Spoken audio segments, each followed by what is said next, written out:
bukan menghujat Allah. Dalam Lukas pasal 5 ayat 17-19 dikisahkan pada suatu hari ketika Yesus sedang mengajar, ada banyak orang Farisi dan ahli Taurat duduk mendengarkan pengajaran Yesus. Lalu datanglah beberapa orang mengusung seorang lumpuh di atas tempat tidur. Mereka berusaha membawa dia masuk ke rumah di mana Yesus berada. Tapi berhubung dengan banyaknya orang di situ, mereka tidak dapat membawanya masuk. Maka naiklah mereka ke atap rumah, lalu membongkar atap itu dan menurunkan orang itu dengan tempat tidurnya di tengah-tengah orang banyak tepat di depan Yesus. Ketika Yesus melihat iman mereka, berkatalah ia, "Hai saudara, dosamu sudah diampuni." Tetapi ketika ahli-ahli Taurat dan orang Farisi mendengar Yesus mengampuni dosa, berfikirlah mereka dalam hati, "Siapakah orang yang menghujat Allah ini? Siapa yang dapat mengampuni dosa selain daripada Allah sendiri?" Memang benar, hanya Allah saja yang bisa dan berkuasa mengampuni dosa.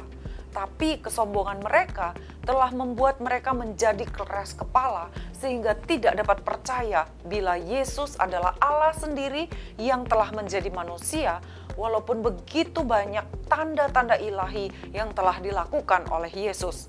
Yesus mengetahui isi pikiran mereka, lalu berkatalah ia kepada mereka, "Apakah yang kamu pikirkan di dalam hatimu?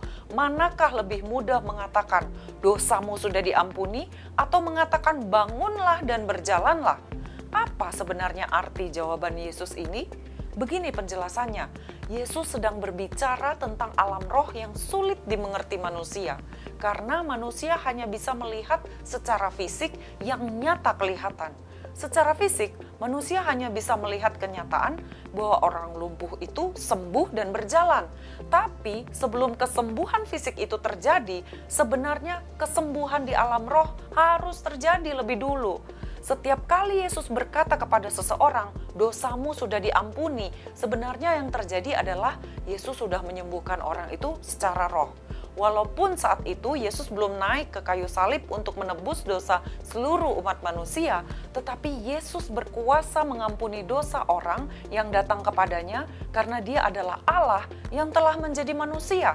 Jadi kesimpulan dari maksud perkataan Yesus itu adalah kesembuhan fisik akan terjadi apabila lebih dahulu diawali dengan kesembuhan di alam roh. Hari ini, marilah kita bersyukur untuk pengampunan dosa yang telah dikerjakan oleh Yesus bagi kita. Karena artinya kita sudah sembuh secara roh, dan itulah yang akan membawa kesembuhan bagi tubuh dan jiwa kita. Haleluya, Tuhan Yesus memberkati.